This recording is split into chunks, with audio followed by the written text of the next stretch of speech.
So dem akakuja time moja akaniuliza uko na passport, nikamwambia niko na passport. Was she Kenyan? Yeah, she was a Kenyan girl. Akaniambia kuna mtu ako na project, so the only thing we need is your passport. Tulishukua mademu waine by the way. Roho kwanza ilikuwa tu inadunda. Mimi hakuna kitu nishaiogopa kama kushikwa kwa foreign country. Mkabebwa. Nilikuwa nimekaa like more than 8 months ndio niongea na mamangu after kushikwa. Siwezi regret, but niko na kinaweza, mimi nasema when the deal is so sweet, think twice. Kila kitu yenye inakujanga, unadhania kila kitu mzuri inakujanga rahisi. Na ule demu mwenye aliingiza kwa hiyo form, mshai reach out na yeye? Mimi sina plan ya ku reach out na yeye. Mimi sisema alinifanya vibaya.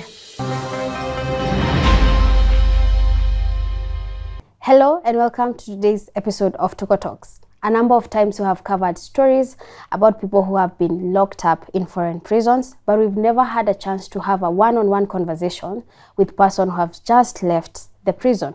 Today we bring you a story of one Val who has spent 2 years in a foreign prison on accounts of being involved in a scamming activity. How she got herself there, the experience, and how she finally got back home is what has sparked today's conversation.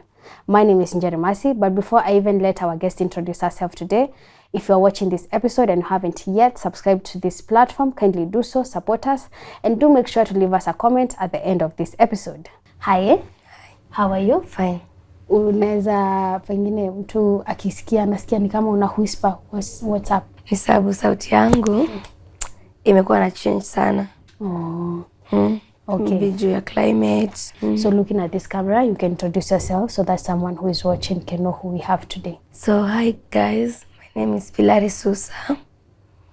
I'm the girl who was in Lebanon. I was arrested for 2 years. I've been in jail. But I thank God I'm back in Kenya after 2 years. It isn't a joke. Yeah. How does it feel to be back home? I'm so happy to be home. For sure, I can't lie. I'm so happy. Juu nishaona mamangu. If I see my mom, I believe niko home. My siblings hivo. So I'm so happy to be back in Kenya. We are happy to see you back. Thank you so much. To this beautiful country and having your freedom back. But someone who is watching would like to know, ulijipata aje Lebanon? After my high school, nilikuwa nafanya job. I had friends, tulikuwa nafanya job pamoja. I was doing hairdressing. Afterwards, nilikuwa na rafiki. Alikuwa anaitwa Dion. Alienda Dubai, by mistake akapass. Alikuwa anani help ni travel niende Dubai. So it didn't work since alipass na hiyo story ikapotelea hivyo. Coming back, tulikuwa tunakaa mimi na mom na watoto wetu. I'm the first one. Thinking of staying at home. Na venye Kenya ilikuwa bado job haikuwa fiti sana hivyo. Mimi nikaona acha nijitafutie hivi kwa kuja idea ya kwenda majuu with one guy by the name Mark. By the way, I appreciate that guy so much sababu alinisaidia. So he came up with an idea anaweza nipeleka Lebanon. Na nikamwambia it's okay. Akanisaidia everything. Na nika travel nikaenda Lebanon. So that's how I traveled. So Mark ni kama agent ama ni? Yeah, he's like an agent. Lebanon, what were you going to do there? First, mimi nilienda kazi kwa madam. Nikienda nikikaka ndo visa yangu ikiwa ishakuwa ready ndo naweza jisaidia vingine, unaelewa? But after nimeenda nikaona situation venye iko, mimi nikaamua kuhepa. What was the situation? Nyumba yenyewe nilikuwa nimepelekwa nifanye job, haikuwa hapo, haikuwa na watu hapo. Madam mwenye alikuwa ndani, bwanake alikuwa msick. And they were so stubborn. Unajua Waarabu wanakuanga very stubborn. So mimi nikaamua kuhepa. Ukaenda wapi? Nikatoka nje, but mimi nilikuwa na kosi yangu. Mimi nilikuwa najua kufanya hairdressing, things with beauty. Na nilijua nikitoka nje naweza grow up mind hata zaidi. Exposure. Yeah, meet up na wasichana, tukakuwa friends. Na I had one friend, especially this one friend. She was very good to me. At that time, akajua najua kushukana, akaniambia venye tutaanza. So we started, nikaanza kushuka wasichana kwa nyumba. Ikafika time, nikaona Lebanon girls want to eat something like ugali ipatikani. They need things like blue band haipatikani. Vitu kama unga ya uji, stuffs kama hizo. So tukatafuta agent. Huyo agent alikuwa anataka tu mdem anamsaidia kutranslate. And since mimi na huyo dem tunge translate English, Arabic, Swahili hivi, akatusaidia. So nilikuwa naleta stuffs from Kenya. Mamangu ananibaia, anapea msichana mwenye ana travel, msichana anakuja nazo, ananiletea Lebanon, naenda airport, nachukua stuffs, naanza kuzia Kenya na Lebanon. Nikagrow. Ulikuwa unatoka kwa block sasa? Na mimi nikaanza nikafeel fit. Job ikianza kujipa, unajua pesa tunaingia. Life is good. Nikawa naye by that siku make mistake ati kutoka kwa madam ati nikatoka nje. Where does things go wrong for you? Mimi nilishikwa story na money frauding. Nilikuwa na dem fulani huko. Hiyo dem akakuja. Kuna time Lebanon nimebeat kiasi, unaelewa? So dem akakuja time moja akaniuliza uko na passport, nikamwambia niko na passport. Was she Kenyan? Yeah, she was a Kenyan girl. Akaniuliza uko na passport, nikamwambia niko na passport. Akaniambia mimi niko na shughuli fulani, mimi naweza taka kukusaidia. Ka uwezi mind, nikamwambia siwezi mind. Akaniambia kuna mtu ako na project, unaelewa? So the only thing we need is your passport. Unapea passport. Unaenda natoa pesa. Nikitoa pesa tunashare 10% of it. Inalingana pesa imekujaje. Kwa time tunashare 10%, 15%, 25%. Inalingana pesa imekujaje. So mimi nikamwambia ni sawa, haina shida. Najua mimi ilikuwa story na do.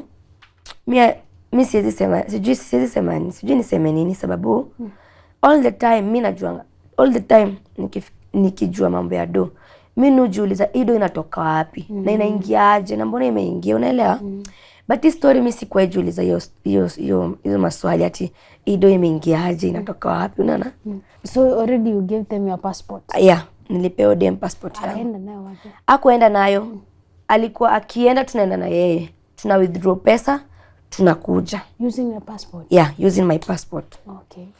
Of which I knew it's a project. According to her, alituambia ni project. So mimi sikumind, mimi nikampea passport na tukaanza kutoa do.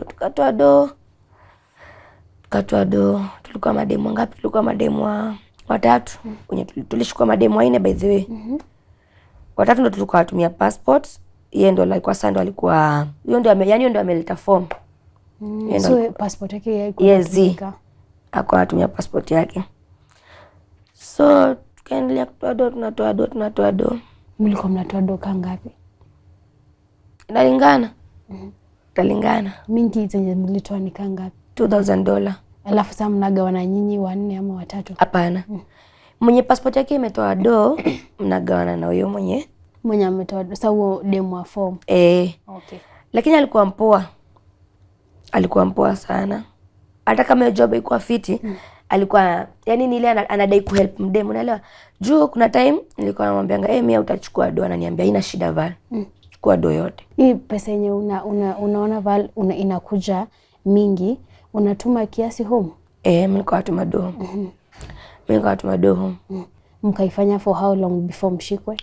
Kama imeenda sana 1 year 3 months hivi. Hebu tuambie at what point ilifika sasa ndo mkakuja kushikwa na ilikuwa aje? Okay. Before tushikwe, kuna boy alikuwa ameshikangwa, akapelekwa ndani. Lakini akafanywa nini? Akarudishwa huko mbio. Hakuwekwa kwa jela. Immediately alideportiwa immediately, sawa? Hiyo siku ndo akaanza kusema tuko na groups. Tukiwa nje tuko na groups. Unasema Kenyans in this place, Kenyans in this. So tuko na Kenyans in Lebanon. Kwa group wakaeka akasema it has been like this and like this. Na huyu ameshikwa. Kama kuna mtu mwingine anafanya hivi, a stop. Unaelewa? So mimi sikuwa najua.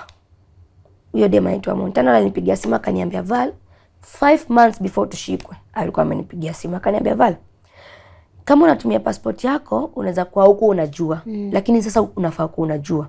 Juu kumeenda hivi na hivi juu ya documents. Kama unatumia passport yako, wacha. Because this thing is coming, money frauding. So akaniambia maybe huko unajua, lakini sasa mimi nimekuambia umejua. kama ulikuwa unafanya stop it. Ndio at least kama kuna ile ikuwe nini ikuwe imereduce. Mimi nikamwambia ni sawa na asante. Mimi na nikaacha. I think hata huyo Dame Sharon hakuwa anatutolea hiyo time ya historia after the calls. Atakuwa tukitoanga do. But mimi sielewi ni aje passport yangu bado ilikuwa ina withdraw pesa na sijui. Unaelewa? Ulimwachia passport? Passport yangu nilichukuanga. Lakini sielewi ni aje juu bado kulikuwa na records zinaendelea kutoka za pesa na passport namba yangu. Unaelewa? Of which pesa yenye sikuwa mimi mwenyewe na receive. Siku moja tukaenda, tulikuwa tunafaa kwenda bash fulani ya rafiki yetu. It was on a Friday. Mimi kitu kama kuna tunapenda kabisa ni job yangu. Hata mademu alikuwa anajua le bana. Mimi upenda job mbaya. Na hata nikuwe nini ama nini asubuhi nitaamka utapata nimepost job vibaya sana. So hiyo siku Friday mimi nilifanya kazi nikamaliza kazi mapema. Friday sijaimaliza kazi mapema hivyo. Hiyo ni ya gani? 2023. Okay. 1st of December 2023 nilikuwa nimeongea na mama tuka clear bills kila kitu. Kaambia hivi sawa. So bishti yangu akanipigia simu akaniuliza uko wapi, nikamwambia mimi natoka Burmana job hivi. Lakini nakuja. Akaniambia ukifika chini nipigie, nikamwambia sawa. So kwa building yetu tunakaa chini kuna building ya msanii tulikuwa namuitanga baba. Alikuwa mpoa, alikuwa atuuzia tu mavitu hivi. Kamwambia nikamwambia nikifika kwa baba ndakupigia simu kuje tukutane. Akaniambia sawa. So we are going to make nails hivyo. Kupigia mwenye anatutengeneza nganisa akasema ako na client. So tungoje kiasi amalize. Kamwambia ni sawa. So huyo dem alikuwa anadua anafaa kwenda kutoa. Tukaenda kutoa pesa. Kwenda kutoa pesa mimi nilikuwa na feel uncomfortable sana hiyo siku. Roho yangu ilikuwa inaniambia Val toka Val. Mimi nakwambia mimi nilikuwa na feel. Hiyo siku nilikuwa na feel kabisa. Hebu kidogo Val, hii pesa yenye umepeleka beshte yako kutoa ni ya scam ama ni pesa legit yake? Hapana, ni pesa legit yake. Okay. Tukafika hapo. Akasema huyo mtu wa accountant akasema pesa haijaingia. Pesa ni kama imereversiwa. Akatupea namba 01 akasema hii namba pigeni mtarudishiwa do. Unaelewa? Sasa mimi niko kwa simu tu mimi niko shughuli zangu kwa simu. I wish siku hata singeshika simu ninge concentrate na Jane angepiga hiyo simu. So mimi niko kwa simu Jane amepewa namba apige. Ameambiwa hiyo namba ni kama venye tunakwanga huku Kenya Safaricom customer care ukipiga simu pesa inafanya nini? Inarudishwa. So amepewa namba ya huko ya customer care ya Wishmani. Piga hii namba. Namba ni 01. 01 ya nini? Si ni ya gava ya huko. Kupiga simu tushatrakiwa.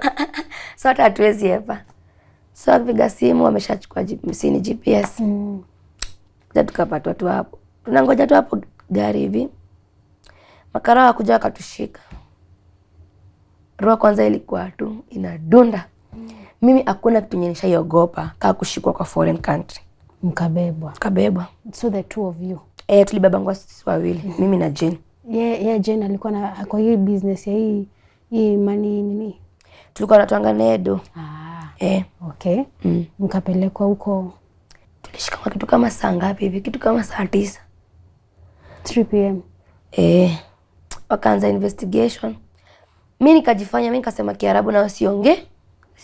Na unajua wale Waarabu na si ati kizungu na wangafiti kwao. Kizungu yao si fiti. Wana Kiarabu sana. So walikuwa wanataka investigate na Kiarabu. Mimi nikaambia Jane akachukuliwa akaenda akainvestigatiwa kwanza. Wakatufanyia search hivi kiasi. Kapata hatuna kitu yote mbaya, unaelewa? Sababu walikuwa ni kama walikuwa juvenile walitusearchingi hivi, mimi niliona ni kama walikuwa wanasuspect na kitu kingine. Unaelewa? Sababu walitusearchingi vibaya sana, wakaanza kutusearch. Na ni wanaume wanatusearch madem. Unaelewa? So kitu yetu tulisema tukakataa kusearchwa mwili, tukasema kama nataka kusearch ni bags lakini mwili msusa, sababu hakuna venye mwanaume anaweza angalia nini mwili ya dem. Jane kaingizwa akaanza kuinvestigatiwa. Mimi sikuinvestigatiwa. Mimi hata kitu ile nikasirishanga ni ati walipiganga Jane kofi, unaelewa? Ndio waongee huko ndani. Walimuingiza kwa room wakaanza kumuongelesha, akaongea.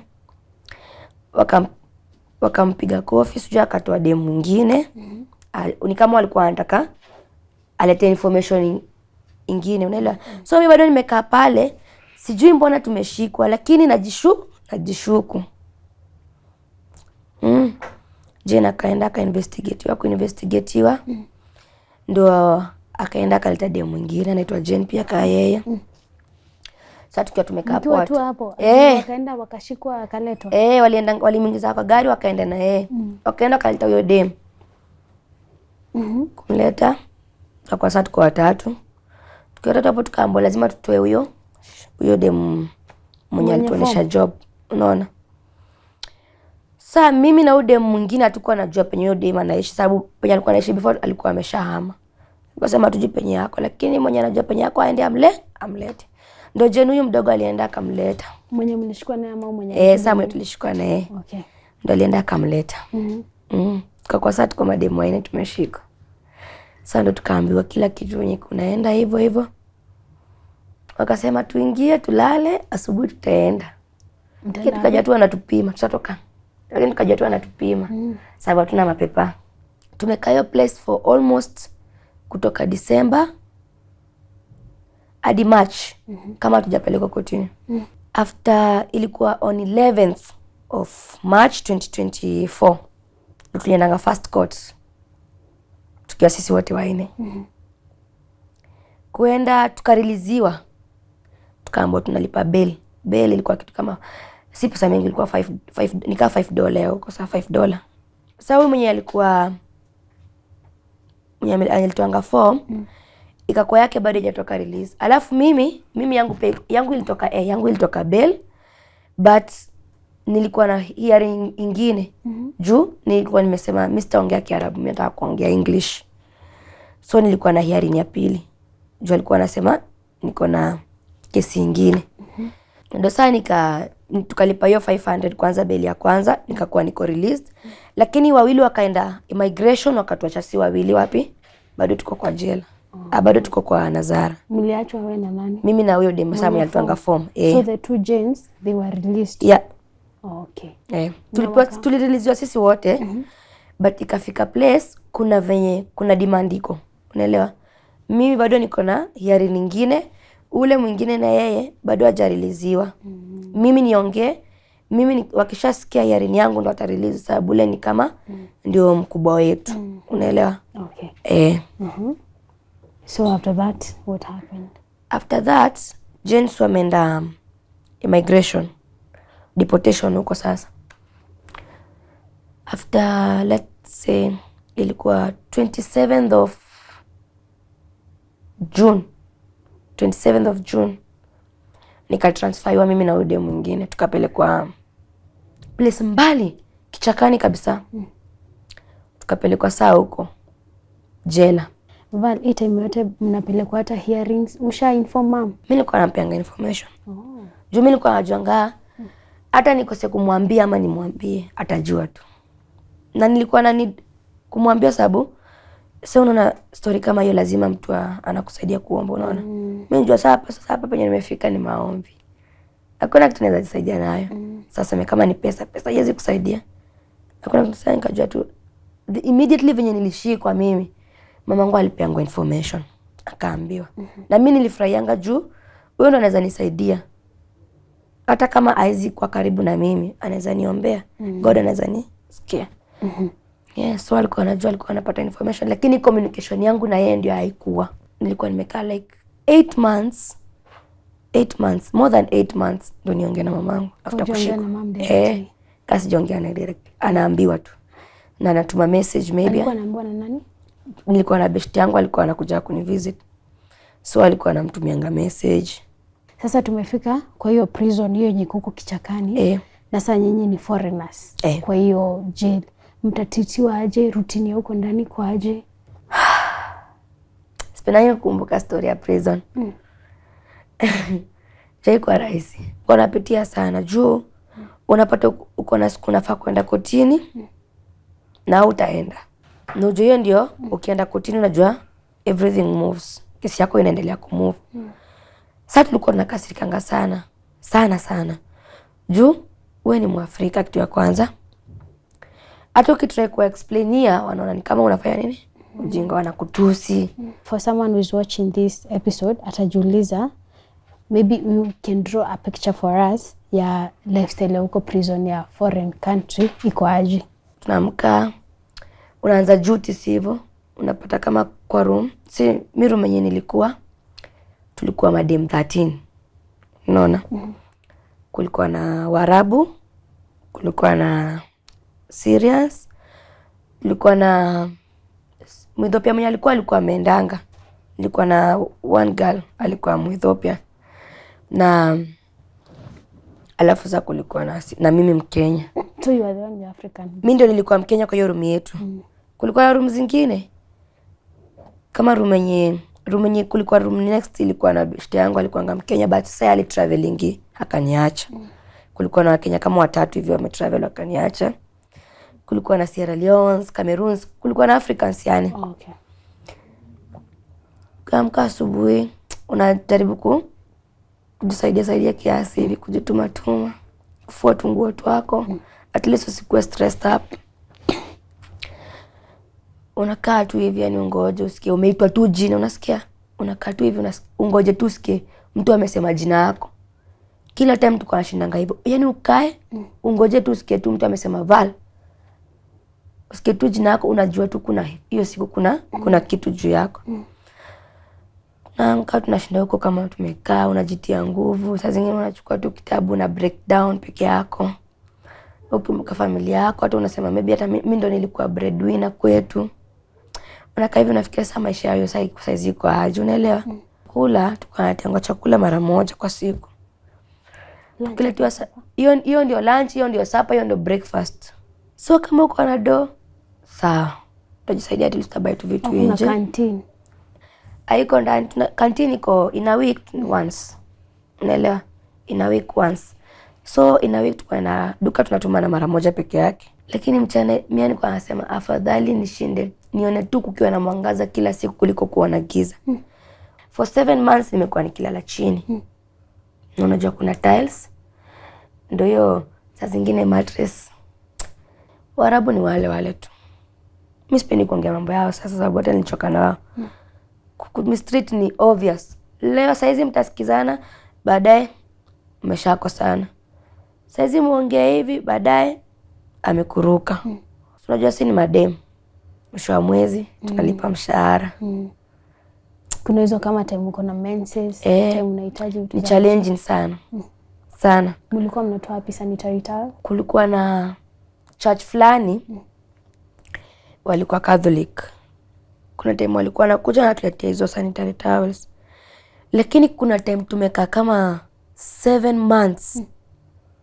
7 months bila mtu wote kuja kutuona ama kutuletea hizo vitu. Ilikuwa challenging. Sasa kusema vile tulikuwa nafanya, lakini ilikuwa so challenging. Wewe ni msichana mdogo na of course ukienda huko you had a life. Pengine were you ever in a relationship na venye ulienda kwa prison? Sasa if at all there was a man in your life or a partner in your life, ulimu-explainia je situation na ako hadi sahi? Mimi sikuwa na msee ati exactly tunapanga ati marriage ama nini. But nilikuwa na mtu tulikuwa but si ati nilikuwa ati deep serious ndani hivyo sana juu. Nilikuwa na character development Kenya, nilikuwa naogopanga relationship, unaelewa. But mimi si ati nilikuwa ati deep in relationship ama nini, ama sikuwa na msee specific. Mimi nilikuwa na mabeshte. Hata mamangu saizi alishe chini umwambie Val, chalia Val nini, atakwambia hapana. Juu mimi mabeshte zangu wote niwe introduce kwa mamangu. Okay. Now you have spent close to 2 years in a foreign prison.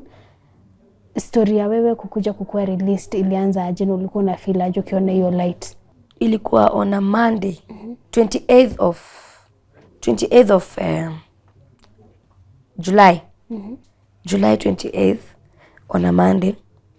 Sunday nilikuwa nimechoka, unasikia kuchoka? Mimi by then nilikuwa nimefika level nataka mimi kwa nasema acha tu nikufe. Uko ndani? Nikiwa ndani. Juu nilikuwa nimechoka. Ushaona mahali penye uoni light, mimi nilikuwa mahali penye sioni light. Siku hiyo na akanta alitoka huko. Niko naona ni kama ndakufianga tu huko, unaona. Alafu nikafika mahali nikaona ai sasa ndashindanga nime stress mamangu bure. Kuliko hata ni akaina stress. Acha mimi nikufe. Fanya nini? Yao juange tu mtoto wake alifanya ngali dead. Lakini tena nikifikiria yeye mimi nitakufa alafu niachwe huko le bado mwili wangu izikuweka, anasema hapana. Sijafika hapo. Najipea nguvu. Nilikuwa nashindanga nimelia. Ungenionanga huku hivi hata macho yalikuwa yametana. Nilikuwa manza kuwa black. So bino na Monday 28th nilikujanga nikapewa information na tunamwitanga Mudira. Akaniambia kama nani? Sasa huyo ni kama sasa ndamuita nani? Unyana releasing watu kwa jela. Si judge huyo. Nikao si vikitoka hiyo. Ako tu na choo kwa jela. Okay. Akuja kaniambia Val, nimepewa information umemaliza. Kama mbona unasema? Mimi sikuamini. Kama za tunasema nimemaliza nini? Kukula nimemaliza huku ama nini nimemaliza. Akaniambia kesi yako imemalizia. Nikamwambia hapana. Hebu angalia kama ni mimi. Nikamwambia jina langu ni Villary Katemi. So hebu angalia. Akasema umemaliza. Nikamwambia hapana. Nikachukua kalamu. Nikamwandikia jina langu juu sikuwa naamini. Juu nilikuwa na koti kama 5 sijaenda. Nilikuwa nimevuruga kabisa. Mpaka nilikuwa nimepiganga milango, mikono zilikuwa zimefuranga. Unajua sasa nimeanza kuwa yani ile niko frustrated mpaka na filmia hakuna kitu siwezi fanya. Nilikuwa nimeanza kufeel ni kama nimeanza kuwa bad girl. Unaelewa? But sio hivyo, ni ile kufeel maybe nikifanya hivi ndio watanielewa. So nilikuwa na kesi koti 5 sijaenda bado. So nimeenda ya mwisho. Kuna dema anaitwa Eunice alikuwa amenipromise akaniambia ukienda hii trust me utatoka. Mimi na appreciate huyo dem kwanza, mimi na appreciate sana. Siwezi sema kitu yote. Huyo dem siwezi mlipa lakini God atamlipa. Mungu ambariki penye yako. Najua hata una hii video. Huyo kama si huyo dem enyewe mimi hata Val hakuna mtu angejua penye niko saa hizi. Juu immediately Simon Kibe venye aliekelea hiyo kitu ndio huyo dem alirespond. Lakini yeye alikuwa anatusaidianga. But alidhanianga nimeshaenda home. Unaelewa? So ndio maana hakuwa anashughulika na story yangu. Anaitwa Eunice dem sijui ni appreciate aje. Lakini Mungu ambariki penye yako na bariki familia yake. Huyo dem ndo amekuja kusaidia the last minute na amekuja kunisaidia kutoka jela. Juu aliniambianga ilikuwanga ona Thursday nilimpigianga simu. Nikamuuliza Eunice rada, akaniambia niko poa. Akadhania anataka pesa. Akaniambia ndakutumia pesa. Kamwambia ni sawa. Ilikuwa Friday, akaniambia ndakutumia pesa on Monday. Nikamwambia sawa. Kamwambia sawa dada, ni gani Eunice, mimi nimechoka. Na feel ku give up nini. Akaniambia Val, usi give up. Mimi nakwambia 80% utatoka. Aliniambianga tu hiyo. Aliniambia mimi nimekupromise 80% utatoka. Mimi aliniambia 80% utatoka. Nikamwambia uko sure? Akaniambia Akaniambia wewe nipatie tu wakati kidogo hivi. Nishamaliza kila kitu yako. 80% nimebakisha tu hivi. Na ni judge ameniambia 80% utatoka. Hiyo siku jioni, I think hiyo Friday after tumeanza kuongea naye ndio alipoa information, lakini hakuniambianga. Akosa kuniambia. So akatuma mtu akakuja akaambia Mudira. Ndio nikapata information on Monday 28th. Nikaambiwa ujipange, unaweza toka anytime from now. Eunice alikuwa ameandikwa huko pia yeye ama alikuwa nani? Eunice ufanya kazi Lebanon. But yeye ni mtu amejiestablish kiasi.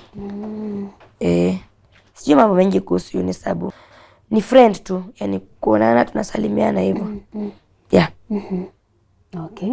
So umeambiwa ujipange unaweza toka.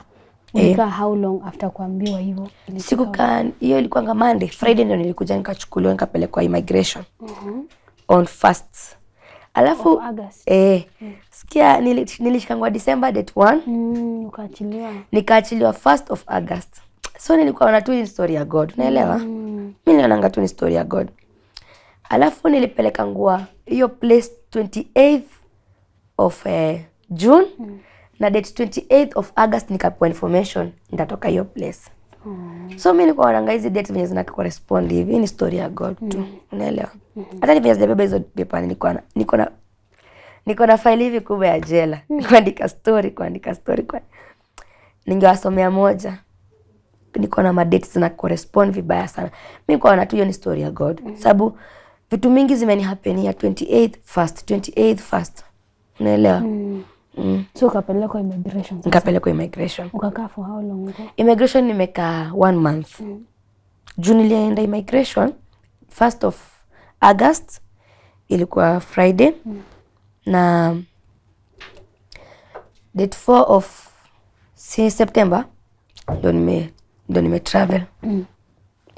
Uko nayo, so kuna ile experience ya prison yenye it was so hard on you. Food, climate, hygiene, kila kitu. Sasa uko immigration kuko aje? Immigration kuko better. Mimi nasema immigration kwanza nilikuwa na feel ni kama enyewe mimi naenda home. Kuna beshte yangu anaitwa Rita, alikuwa na mimi immigration. Mimi nilikuwa na feel mamangu ni kama amini, unaelewa? Na feel ni kama amini mtoto wangu ako hai. Jukwa time nilikuwa nimemuongelesha kwa simu, nikampea information mbaya, nikamwambia mimi nimechoka, hata acha kwa mambo mengi, wewe usiombe, fanya hivi, wewe tusahau uko na mtoto nini. Nikampea, yani hata mimi nimeanza kuongea naye, nikasikia nataka kurudi niongee naye mara nyingine, nimwambie hapana mampo pole. Kuna beshte yangu alikuwa anaitwa Rita, niliwapatanga huko immigration, niliona ni kama home. Kulikuwa na Wakenya wengi, tulipatana. Alafu mademu wengi wakuwa wanaamini vinyo waliniona. Walikuwa nasikia wanashindangwa, huyu demu anasemekana ngalipotea, bado ako uhai. Unaelewa? So hata vinyo waliniona walinirukianga. Immigration was fine. Kupatana na sasa nikapatana na huyo demu anaitwa Rita, akakuwa na travel before mimi. Nikampea kitu tu hivi, alete mamangu akaamini kweli niko uhai. Nilikuwa kanini? Nilimpeanga Bible na shuka. Na nikamwandikia barua ndani. Mimi nilikuambia Mungu sikubali nikae tena immigration mara nyingine. Na hii birthday ya mamangu ya 3 nataka kuingia na sijamfanyia hata birthday, unaona? Jana ilikuwa birthday ya mamangu. Nilikuwa na Mungu September 9 sifia kama bado sijafika Kenya. God Simpson alinisaidia, nimekuja before, unaona? Immigration sasa umekaa 1 month na imefika siku yako ya kutravel back home. Ulikuwa na feel aje hiyo day? Penye Yesu alinipatia information, mimi ndiye ananipima. Sikuwa naamini. John alinisaidia kila kitu by the way dem. Eunice. Eunice alinipeanga information, akaniambia tiketi yako alikuwa anataka kunibukia ticket Saturday. Date 30, ilikuwa date 30 ama date 31st, kitu kama 30 ama 31st August. Space ikakosekana. So akanibukia on 4th. Na hakuwa anataka niende peke yangu, alikuwa anatafutia mtu niende na yeye. So akanilipia date 4, tutakuja na dem fulani. Mimi venye niambia tiketi yako ni date 4, mimi hata sikuamini. So the day has come and you're supposed to travel back home. Na try kupicture when someone goes outside the country for greener pastures, kuna venye unakuanga picture venye uta come back. Kwanza ukienda hizo Arabic countries utakuja na marashi, utakuja na utaletea watu gifts. Ukikuja like you are from prison, so you have nothing. Na unakuja home, ulikuwa na feel aje? What was going through your mind? Mimi sikuwa nafikiria hizo stories za naenda home nitapelekea watu, unaelewa? Enyewe nafaa kufikiria hivyo. Hiyo ndio ilikuwa plan. Juu nilikuwa nikuje home before 24 February, nilikuwa nafanya come home. Sasa venye nimeshikwa hivi, mimi nilisahau kila kitu. Nikajeka kwa ile situation ya hata kukue nini ama nini, cha muhimu nifanye nini? Niende home. Kama niko nayo ama sina, cha muhimu niende home. Hata kama nitavaa short na nivae slippers, mimi nilikuwa nimesema nitaenda, haina shida. Bora nifike home. Nione tu mamangu. Nifike home tu nione nimefika kwa uwanja wa ndege. Hivyo. Mimi nilifeel poa kitu ya kwanza, na sikufikiria naenda home sina nini ama nini. Sikufikiria kitu kama hiyo. Mimi nilifikiria nikasema naenda home na niko na uhai. At least mamangu hajapelekewa maiti, na hata kama ingekuwa maiti angepelekewa. So afadhali hivyo niko uhai, na hata kitu yenye sina, unasemanga vitu zukuja na zinapotea. Cha muhimu nini wezi, kuna kitu wezi buy kwa hii dunia. Uhai ndio wezi buy. Hiyo ndio kitu wezi buy. Na as long as I didn't buy it, God gave me freely. Mimi tu nimepitia mashida yote. Mimi nilithank God tu. Nikamwambia God thanks. Sina shida. Okay. Yeah. Na sasa finally ukaland huku Kenya. The first glance venye uliona hivi mom, nini ulikuwa na feel aje yani? Sasa nakwambiaje? Mimi nilishout. Penye nilifika, kwanza tulikalishwa kwa hivyo kwa kuchukua mizigo. Tena nimechukua mzigo. Mimi sikuwa na expect kuona anyone. Sitakudanganya. First of all nikiongea na Eunice, aliniambia mama wako atakuja kukupika. Unaelewa? So alikuwa unaelewa, alikuwa ananipangia hivi. Nikamwambia mimi na feel nikaa nimesahau home, unaona? Alafu niko penye niliwacha si hapo nitawapata. Ona, ambia mamangu anikujie. Akaniambia nitaongea na aunti yako atakukujia. Bedhe aunti Sara, asante sana nakupenda. So akaniambia nitaambia aunti yako akuje. So mimi nilikuwa nafikiri mimi hata nikifika airport sikuwa na expect anyone. Mimi kwa fikira mimi nitafika, nitafute mtu wako na simu nimwambie pigia mtu fulani hivi na hivi, mwambie nimefika airport akuja nichukue ama kutumia location nichukue Uber. Kufika. Na beshte yangu nilikuwa nimwambia pigie mamangu. Na mamangu amepiga simu. Sasa mimi nateremka tu na mizigo yangu nasema mimi nafika nitafute venye napifuta na simu hivi, nipigie nani? Nitafute mtu nimwambie nitumie location niende home. Mamangu hakuwa ameniona, mimi ndo nilimuona wa kwanza.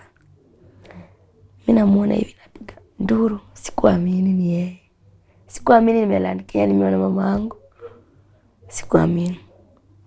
So tukiwa kwa hiyo harakati si ndio mwanaki kuombea, ni mwanaki kuaga. Mimi nilifika mahali machozi kaishanga kwa macho. Si ati si feel na feel, but nilifika mahali machozi kakauka. Ndio venye umelia huko. Unaelewa? Juu nilikuwa nalia mpaka nashindwa kulala. Nalia mpaka huku kuna kaa black. Unaelewa? Machozi yuka. But mimi nirudisha. Mimi nasema hii si time ya kulia. Hii ni time yangu ya kuthank God. Juu penye nimetoka yenyewe si rahisi. Kasi God si rahisi. Mama alikuwa amekuja na siblings. Niona tu video akikuhug, kuombea. Alikuja solo. Sistangu alikuwa shule. Brother alikuwa job. So angekuja na yote. Besti zangu kuna wenye walikuwa wanataka kuja lakini hawakuja. Juu mama alikuwa unaelewa? Alikuwa yakiniambia alikuwa anakuja unexpect anything. Ajua anakuja mtu anakaaje. Anaweza pata mtu mwenye anabebwa na wheelchair, apate mtu mgonjwa. Yeye alikuwa na uoga tu. But Kibo ndo hao alimsaidia wakam keep strong. Mpaka akakuja kunichukua. Na hivyo ndo sasa ukaanza life Kenya. Na hivyo nimeanza life Kenya. Okay. Kuna stories mingi tumesikia za watu wamejiingiza kwa hizi stories za money fraud, hizi scamming and whatever. Wewe unaweza jua mlikuwa mna scam nani exactly? Haujaipata hizo details? Siwezi kuambia, sina kuambia sijui venye hiyo busy ilikuwa inafanya kitu ya kwanza. Na hata tukienda kutoa domi kwa ajua ni do ya project. So mimi sikuwa najua venye kulikuwa kunaenda, unaelewa? Sikuwa najua. Siwezi kuexplain ni hivi na hivi na hivi. Ukiangalia hiyo story back una regret nini sana? Siwezi regret, but nikaona tunaweza, mimi nasema when the deal is so sweet, think twice. Unaelewa? Hiyo ndio sasa nimejisomesha.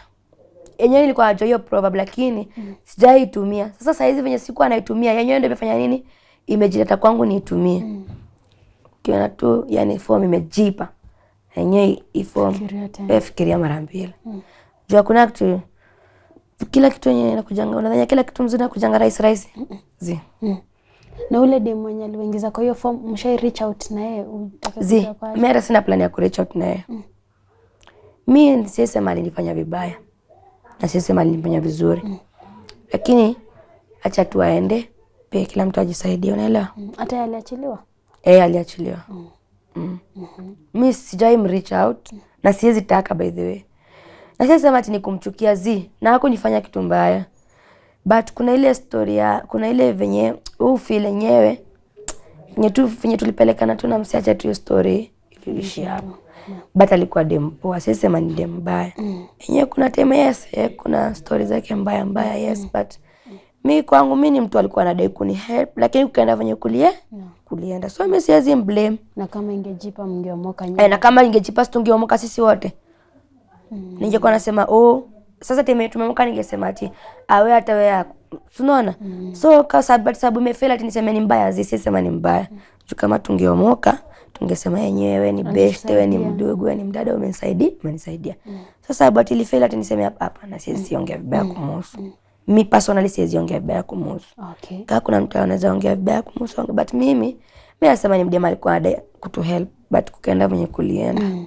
Of course, unajua story kama hizo lazima mabeshto wa mama huko mtaani ama mtaani kwenyu walikuwa washasikia mtoto wa mama fulani alishikwanga kwa country ya huko nje. Mama alikuwa anakuambia maybe kuna watu walikuwa wanasema sasa mtoto wangu akuwa associated na huyo Val venye umerudi. Huo wa jela ni nini? Of late hakuna. Mimi naweza sema sijui ni favor. Ni favor. Mimi hata time nyingine ni land Kenya mimi nilikuwa naogopa. Mimi nilikuwa naogopa nasema so unajua tu mtu akienda Kenya jela venye watu huongea unatengwa. So venye mimi nilifika mimi niliogopa kitu ya kwanza nikasema maybe hata marafiki zangu watanitenga, wataniongelesha. Unajua to make it funny, mimi hata venye nimekaa kwa nyumba from hiyo siku nilifika, mabeshte zangu wamekuwa tu akinipigia simu wananiambia nataka kuja kukuona. Mimi na thank to God. Yenyewe God alinibless na mabeshte. Mimi sikuwa idhani mabeshte zangu unipenda hivyo. Mungu alinibless na mabeshte wengine yenyewe siwezi ongea. Mpaka mtu anakuambia we any kind of support you need just call me. Of which mimi ndo nafaa kumwambia mtu saizi any kind of support niambie. Tunaona nilikuwa nimeenda kujijenga ka backfire. But saizi mimi nadhambia God to bless mabeshte zangu na watu wenye wamekuja kuniona. Mungu tu bless penye wako. Okay. Kuna mtu ana watch hii story na maybe ndo ana plan kwenda outside country. Inaweza kuwa sizo Arab countries, anaweza enda kwenda abroad ama US whatever. Maybe inaweza kuwa unaweza mpatia advice gani leo? Na pia kwa watu wenye wana handle watu wenye washaishikwa. Unajua sasa mtu mwenye haja experience jela, hajui hizo trauma, anaweza dhani Val hata ana overdo, anaweza jisiliisha. Maybe unaweza waambia watu kama hao wanafaa kuhandle aje. Mimi naweza sema kushikwa si ati kila mtu ushikwa sababu ni mkora. Watu wasitake hiyo kitu hivyo. Na pia ati mtu akiingia jela, imaanisha hata akitoka anatoka akiwa mtu mbaya. Kuna watu wengi ya jela wanaingia walikuwa watu wazuri, wanatoka wakiwa wabaya. Kuna wengine wakiwa wabaya wanatoka wakiwa wazuri. Na si ati kila mtu anaingia jela ni mkora. Kwa watu wanaingia jela wakiwa innocent. Unaelewa? Yeah. So unapata mtu anasafa kitu wenye si kitu wenye amefanya. So mtu hata ukimdiscourage unafanya feel vibaya zaidi. Unaelewa? So mimi nazaambia watu aje. Okay, na mtu ametoka jela. Usimuongelele vibaya. Ama ati uanze kumdiscourage ama uanze kumtusi ama nini. Penda huyo mtu. Muoneshe yenyewe umetoka jela. Kulikuwa hivi walisema hivi wewe sio hivyo, unaona? Unaweza change mtu. Sasa mtu anasema wewe ni mwizi. Na mimi nisikia tu amesema wewe ni mwizi, ni kweli. But mimi nikuje kwako nikutreat kama mtu mwenye utaelewa venye unaona venye na kutreat. Hiyo venye na kutreat utakaa na hiyo environment. So mimi nazaambia watu msijudge mtu. Na ukitaka kujua the story, sio unasikiza kutoka huko ama huko. Uliza huyo mtu. Get the story from the source. Travel outside naweza mshow. Mimi siwezi discourage. Mimi siwezi discourage mtu anataka kutravel. Juu unaweza pata kuna watu wana course. Sinaelewa. Na huko tunajua Kenya watu wanasoma. Tunasoma. Mimi nipo chance nasoma. Lakini shida ni job opportunities ziko wapi? Kwanza especially si my youth. Job opportunities ziko wapi? So mara ukitokea hivi hakuna job. Tokea hivi. Kwa sababu inasaidia hizi mtu ako na kosi yake ya mkono, ndio inamsaidia sana. Kisa kusoma. Sisemi watu wanasoma ati ni vibaya. Watu wanasoma lakini job opportunities ndio hakuna. Unaelewa? Mtu anataka kutravel. Say travel. Kama umejipanga kutravel, travel. Naambiwa ujuangi penye bahati yako iko. Yeah. Uwezi unasema maybe bahati yangu iko hapa, unasema hapana. Uwezi jua bahati yako itatokea wapi. Unaambiwa ukiamua kufanya kitu, fanya na roho yako. So wewe kama uko hapo una plan ku travel, we travel. Lakini nimeweza kuambia kitu moja. Ukitravel, wewe umetoka Kenya, una travel unaenda place unaenda. Wewe Kenya umeacha Kenya, unaenda kutafuta mahali pengine. Usiwahi sahau. So umetoka hapa, umeenda kutafuta kitu fulani. Usahau mimi naenda kutafuta kitu, unaenda kufanya kitu kingine. Wewe tuweka kwa akili mimi nimeenda kutafuta hii. Acha nikwambie, utoka hapo kama uko successful. Lakini ukisahau, uanze kujipiga chenga hivi ama upigwe chenga. Msee inakuwa ngori na mabeshte. Ukitravel, beshte kitu ya kwanza. Acha nikwambie, rafiki anaweza kumislead na rafiki pia anaweza fanya nini? Kusaidia. Anaweza kusaidia. So tafuta mtu mwenye mnasaidiana. Sasa tutafute tu mtu ati mwenye kazi ni hivi, hapana. Tafuta mtu mwenye mnasaidiana. Pia mtu akitravel kuwa very careful. Vitu ni mingi huko nje. Wasemanga ukifika time na mtu hata ujisahau. Ukifika nje upate opportunity poa. Wewe kwanza before ukiona tu pesa inaingia vizuri mingi, jiulize pesa inatoka wapi. Kama mimi ningejiulizanga pesa inatoka wapi, singekuwa penye niko sasa. Ningekuwa hata maybe, unaelewa? Mimi mtu anataka kutravel, naweza encourage wewe travel. Sababu wewe kuwa focused, kuwa careful, wewe jichunge tu. Mabeshte, kitu ya kwanza mabeshte, wewe kuwa turada na mabeshte. Na usahau wazazi wako. Okay. Juu tunaacha wazazi huku, tunaenda, tunasahau sometimes. Which enyewe mzazi hata akikuombea anasema sasa unajua anasemekanga mtu hata ukitumia mtu kwa kitu hivi kidogo ndio kukumbuka zaidi, anasema Mungu bariki mtoto wangu penye yako. Msisahau wazazi. Na kama mko na watoto msahau watoto wenu. Na msiende kuleta wengine. Kwanza acha wenye wako huku wa grow, msiende mlete wengine. Yeah. Naweza waambia hivyo. Okay. Msione ati Vala alianguka akabambwa, mseme ati Mr. Travel sababu Vala unaelewa? Hapana, wewe bahati ya Val si bahati ya mtu mwingine. Ni kweli Masi? Bahati ya Val si bahati ya Masi. Bahati ya Masi si bahati ya Val. Yeah. Asante sana. Unajua, something that is making me happy about you are very positive. The fact that you are not even acting as a victim. Unakubali makosa yako. Mimi nilijiingiza kwa ngori na nikapay for my consequences. Na I'm standing again. I'm sure sasa hivi when umerudi, you are trying to rebuild your life. I don't know whether you are looking for a job. I don't know what you want to do. Probably you can tell us. Mimi nimerudi. Sasa nimerudi niko fiti. Siwezi danganya. Mwambie ndio kweli. Nitakuweka nini? Nitakuweka huru. Sasa niko fiti sana. Ati niseme sasa nitaanza job. Ati naweza jianzisha job. Siko fiti. Mimi niko na kosi yangu naweza shuka. Mambo ya biti niko fiti nayo. Marketing niko sawa. Language pia niko fiti. Mimi na request mtu nyako pale nje. Aona kuna kitu anaweza nisaidia nako. Naambia yangu usaidie mtu na pesa. Juu kimpea pesa leo, kesho utampea. Si ni kweli? Utampea leo, kesho utampea. So mimi naambia mtu nyako pale nje, kuna kitu naweza nisaidia nifanye kazi, that is kazi. Mimi naweza appreciate. Okay. Juu sema ati ekeni namba acha nipewe pesa. Hapana, sasa akinipea leo, wanipe kesho na atanipatia. Okay. Alafu unaambianga pesa yenye hujatolea nayo jasho unaiwestingi. Lakini yenye umetolea jasho unatumianga vizuri sababu unasikia uchungu wa hiyo pesa. You are wise. So mimi mtu mwenye hapo nje unasikia yenyewe Val venye amebonga hivi. Naweza dai kumsaidia pate job. Siwezi mind, nita appreciate. Okay. Tusaidiane, sisi wote ni wa Kenya. Kwa mtu mwenye anataka ku reach out to you atakupata aje? Currently unaweza ni reach out through namba ya mamangu. That is 0729 013 973 Beth Ndegwa. Of late, the reason natumia namba ya mom now ni juu bado sijapata simu na nimeregister line tu leo. So mwenye anataka kuni reach out anaweza ni reach out through my mom for now.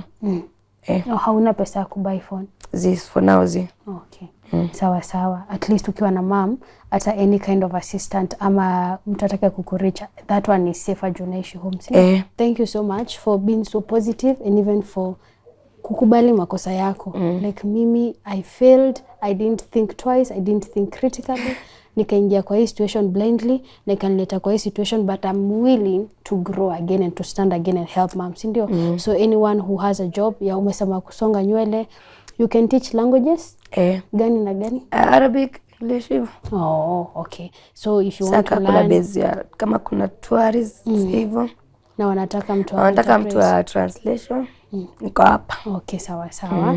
So we are hoping that anyone who is watching and is able to help Val in any way you can assist her to stand again and start her life again here back in Kenya, it will be highly appreciated. Sindio? Yangu ni kukuwish all the best. Opportunity kikuja, iyo energy uko nao, iyo positivity, approach it that way, sawa sawa, na itajipa eventually, na uendelee hivyo hivyo.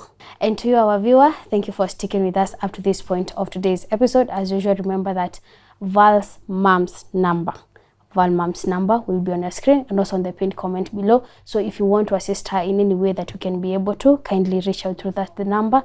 And also, if you are watching this episode and haven't yet subscribed to this platform, kindly do so and support us and leave us a comment at the end of this episode. Until next time, my name is Njeri Masi. Just keep it to go.